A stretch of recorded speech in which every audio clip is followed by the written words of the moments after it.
Good morning students. कल हम देव जो अध्याय है उसका अध्ययन कर रहे थे। देव वाले अध्याय में हम कवि परिचय पढ़ चुके हैं। आज मुख्य जो चैप्टर है, मुख्य पाठ है, वो पढ़ेंगे हम। अब कवि परिचय हम पढ़ चुके, पाठ परिचय हम देखते हैं और पाठ परिचय पढ़कर फिर हम पहले और दूसरे पद का अध्ययन करेंगे। 3 पद हैं आपके। पाठ परिचय में क्या है बच्चों, आपके पहला जो पद है उसमें यह निर्धारित कविता में देव ने अपने आराध्य श्री कृष्ण का गुण कथन किया है। देव के आराध्य कौन है? श्री कृष्ण।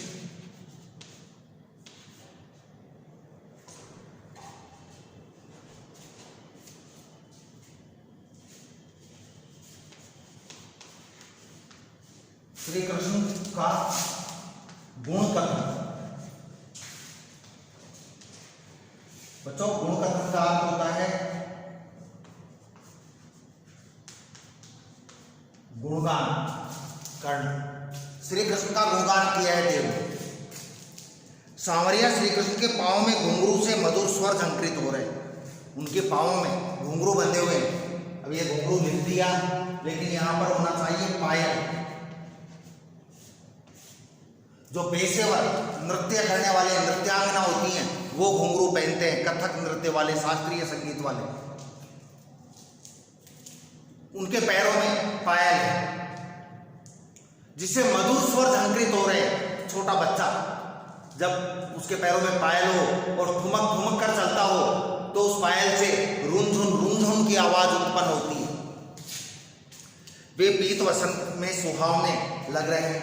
भगवान कृष्ण, अब ये मैं बोर्ड पे लिखता जाता हूं, जो चीज आ रही है, उनके पैरों में क्या है?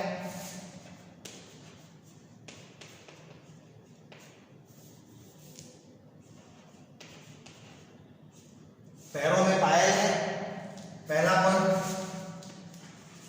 दूसरा पॉइंट,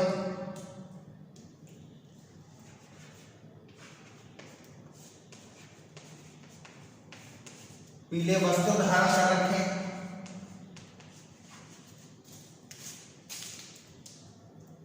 माथे पर मोर मुकुट है।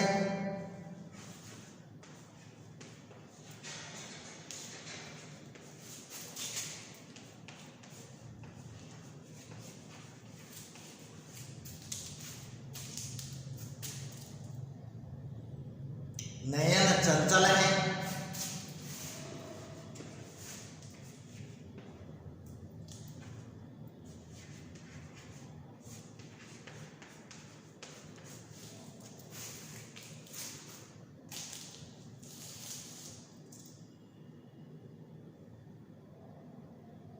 और मुख पर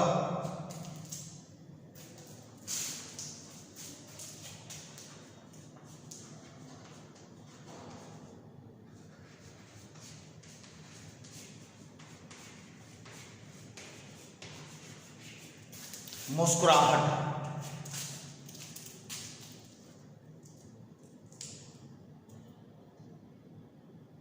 इन 5 बिंदुओं को इस पद में बताया गया है, दर्शाया गया है। श्री कृष्ण के पांव में घुंघरू से मधुर स्वर झंकृत हो रहे। वे पीत वसंत में सुहावने लग रहे हैं। माथे पर मोर मुकुट है। नयन चंचल हैं। मंद हंसी चेहरे पर शोभायमान है। कृष्ण के लोक प्रसिद्ध स्वरूप को कवि ने अभिधा एक शब्द शक्ति होती है बच्चों। शब्द शक्ति 3 प्रकार की होती है, अभिधा, लक्षणा और व्यंजना।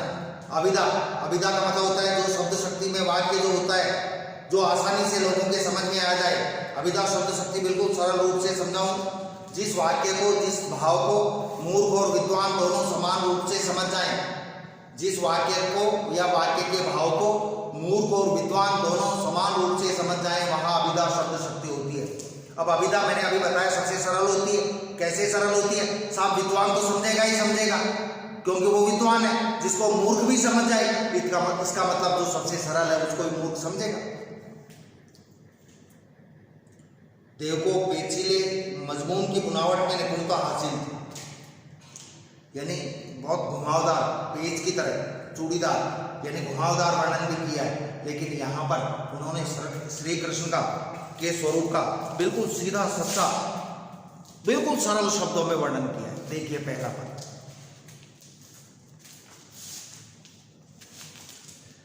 पायन नूपुर, कृष्ण के क्या वर्णन किया है इसमें, मैं लिख देता हूं एक बार बोर्ड पे, आप लोग नोट कर लेंगे, ये मिटा देता हूं।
कृष्ण के राजसी श्रृंगार का, रूप सौंदर्य का, राजसी श्रृंगार का, रूप सौंदर्य का व वेशभूषा, मतलब राजसी श्रृंगार, रूप सौंदर्य और वेशभूषा का वर्णन इसमें किया गया। ये तीन बातें ध्यान रखें। पायनी नूपुर, कृष्ण के पैरों में नूपुर हैं, पायनी पैरों में जो नूपुर मंजू बजे, जब वो चलते हैं तो वो मंजू बहुत सुंदर तरीके से बजती हैं। मंजू यानी सुंदर, बजे यानी बजती। कृष्ण ने पैरों में पायल धारण कर रखी है, पैरों में पायल पहन रखी है। जब वो चलते हैं तो मंजू बजे तो वो पायल बहुत मंजू बहुत सुंदर स्वर उत्पन्न करती है। कटी किंकनी, उनकी कटी यानी कमर पर, किंकनी यानी करधनी, जिसको राजस्थानी में कणकती बोला जाता है। कमर पर उन्होंने, कमर में मत कर देना, में का मतलब अंदर हो जाता है, कमर पर उन्होंने करधनी पहन रखी, धारण कर रखी। ध्वनि की मधुराई, जिसकी ध्वनि बहुत मधुर है, बहुत मधुर ध्वनि उत्पन्न करती है, यानी पायल भी और करधनी भी। सांवरे अंग लसे पट पीत, बच्चों आपको मालूम होगा कृष्ण का रंग कैसा था, श्याम वर्ण का। तो उनको उनके श्याम वर्ण के शरीर पर, उनके सांवले शरीर पर सांवरे अंग लसे, सांवले अंगों पर लसे यानी शोभायमान हो रहा है। पट पीत, पट यानी वस्त्र, पीत यानी पीला, यानी श्री कृष्ण के श्याम वर्ण के शरीर पर पीले वस्त्र है। श्री कृष्ण ने अपने श्याम वर्ण के शरीर पर पीले वस्त्र धारण कर रखे हैं। श्याम वर्ण का शरीर, सांवला शरीर हो और पीले वस्त्र, व्यक्ति बहुत सुंदर, बच्चा बहुत सुंदर दिखता है। तो उनके, आपने देखा होगा जन्माष्टमी के समय छोटे छोटे बच्चों को कपड़े पहनाए जाते हैं, तो चाहे वो कैसा भी हो बच्चा, हमेशा पीले वस्त्र पहनाए जाते हैं, येलो कलर के कपड़े पहनाए जाते हैं बच्चों को। क्यों? क्योंकि पीला जो रंग है वो बच्चों के ऊपर बहुत सुंदर लगता है। सांवरे अंग और श्याम वर्ण हो बच्चे का, सांवला हो, तो फिर तो शोभा में चार चांद लग जाते हैं। सांवरे अंग लसे पट पीत, श्याम वर्ण के शरीर पर पीले वस्त्र लसे यानी शोभायमान हो रहे हैं। ये हुलसे बनमाल सुहाई, और उनको ये यानी हृदय, हुलसे यानी आनंदित करने वाला जो हृदय है, उस हृदय के ऊपर बनमाल सुहाई यानी जंगली फूलों की जो माला है वो शोभायमान हो रही है। उनके प्रसन्न कर देने वाले हृदय पर जंगली फूलों की माला शोभायमान हो रही है। अब मैं आपको बता दूं कृष्ण कौन सी माला धारण करते थे।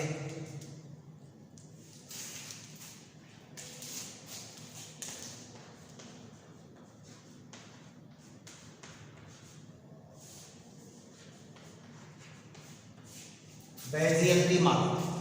कृष्ण जो माला धारण करते थे उसका नाम था वैजयंती। लेकिन वो जब बड़े हो गए थे तब धारण करते थे। उससे पहले वो जंगली फूलों की माला, वनमाल, वन यानी वन की, माल यानी माला धारण कर रखी है। कहाँ पर? अपने हृदय पर।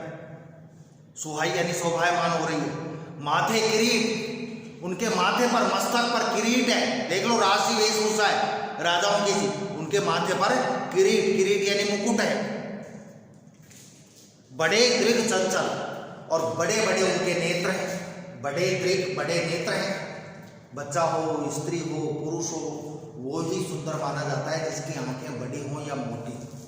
बड़े बड़े उनके नेत्र हैं, बड़े दीर्घ, मोटी मोटी उनकी आंखें जो बड़ी चंचल हैं।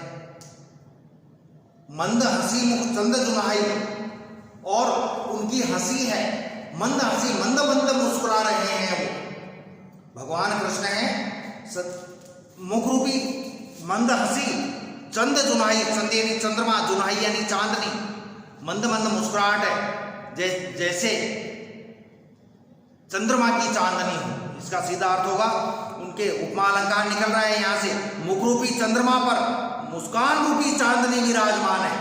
नोट कर लो, श्री कृष्ण के मुख रूपी चंद्रमा पर मुस्कान रूपी चांदनी विद्यमान है, विराजमान है। जुनाही यानी चांदनी, चंद यानी चंद्रमा, मंद हंसी, उनकी मंद मंद हंसी है जो मुख चंद, मुख रूपी चंद्रमा की चांदनी की तरह है। यानी चंद्रमा, मुख को तो बता दिया गया है बच्चों चंद्रमा के समान, और जो मुस्कुराहट है उसको बता दिया गया चांदनी के समान। जे जग मंदिर दीपक सुंदर श्री ब्रज दूल्हे देव सहाय। ब्रज दूल्हे, हे ब्रज के दूल्हे, पूरे ब्रज के दूल्हे श्री कृष्ण को बताया गया है कि ब्रज के दूल्हे की तरह जैसे दूल्हा सजता है वैसे ही कृष्ण सजे हुए हैं। जग मंदिर यानी संसार रूपी मंदिर के सुंदर दीपक, संसार रूपी मंदिर में जैसे मंदिर में दीपक जलाया जाता है वैसे ही इस संसार रूपी मंदिर के सुंदर दीपक की तरह है श्री कृष्ण। दीपक के समान शोभाशाली है, शोभायमान हो रहे हैं। श्री ब्रज दूल्हे देव सहाय, हे ब्रज के दूल्हे, आपकी, ये लिखा हुआ है ना जय, पहला शब्द चौथी लाइन का, जय यानी जय हो। हे ब्रज के दूल्हे, कौन? श्री कृष्ण, आपकी जय हो। और देव सहाई, देव कह रहे हैं कि हे कृष्ण आप सहाई, हमेशा सबके सहाई हो, सहायक हो, सहायता करने वाले हो। आपकी जय हो और आप सदा सबके सहायक बनो, सबकी सहायता करने वाले बनो। बच्चों आज ये पहला ही होगा, दूसरा हम समझ लेते हैं क्या है दूसरे पद में।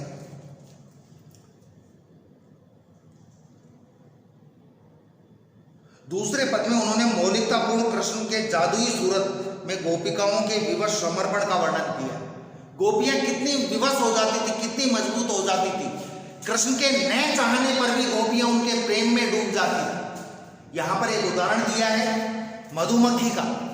जैसे मधुमक्खी होती है, मधुमक्खी होती है, क्या करती है? मुख्य कार्य क्या है मधुमक्खी का? शहद बनाती है। लेकिन खुद के द्वारा बनाए हुए शहद में यदि मधुमक्खी डूब जाती है, गिर जाती है, तो फिर उस शहद में से वो निकल नहीं सकती है। वैसे ही गोपियां कृष्ण के प्रेम में डूब तो गई, अब वो चाहकर भी उस कृष्ण के प्रेम से निकल नहीं पा रही हैं। चाहती हैं कि वो निकल जाए लेकिन वो निकल नहीं पा रही। जैसे कोई मक्खी या मधुमक्खी किसी मीठे में गिर जाए, शहद में गिर जाए, तो फिर वो लाख प्रयास कर ले, फिर भी उस शहद से, उस मीठे में से वो नहीं निकल पाती। तीसरा है स्मृति एवं स्वप्न कविता का संगम है। एक नायिका है, वो कृष्ण से प्रेम करती है। अब आपको मालूम है बच्चों, आपको तो खैर क्या मालूम होगा, जो प्रेम करते हैं दिन रात अपने प्रियतम के या प्रियतमा के ख्वाबों में, सपनों में ही डूबे रहते हैं। तो एक नायिका है, वो कृष्ण से प्रेम करती है, कृष्ण से मिल नहीं पाती, तो एक रात उसको सपना आता है। उस सपने का वर्णन है, स्वप्न में सुखद मिलन। सपने में कृष्ण उसके पास आते हैं, कृष्ण मिलते हैं, उसका वर्णन है। और जागरण में जुदाई, और जैसे ही उसकी आंख खुलती है, सपना टूटता है, तो वो जुदाई में, वियोग में डूब जाती है। इसका वर्णन किया गया है। यह विडंबना ही कविता की मौलिकता एवं खूबसूरती है। तो वो नायिका बड़ी दुखी होती है क्योंकि वो रात को सोती है तो उसको सपना आता है और सपने में कृष्ण उसके पास आते हैं कि क्या सो रही है, तो चल खड़ी हो, आज झूला झूलने चलते हैं। हल्की हल्की बारिश हो रही है। नायिका बड़ी खुश होती है कि देखो कृष्ण आए, क्योंकि सपने में तो उस समय तो पता भी नहीं चलता कि हम सपना देख रहे हैं या नायिका सपना देख रही है। वो खड़ी होती और जैसे ही उठती है वैसे वो सपना टूट जाता है, और सपना टूटने पर पानी तो था लेकिन बरस नहीं रहा था, उसकी आंखों में छाया हुआ था। तो वो सोचती है कि काश ये सपना नहीं टूटता, अरे सपने में ही सही मैं अपने प्रियतम के साथ तो रहती, झूलने तो जाती, घूमने तो जाती। ये बताया गया है। ठीक है बच्चों, जो दूसरा और तीसरा है उसका अध्ययन हम कल करें। धन्यवाद।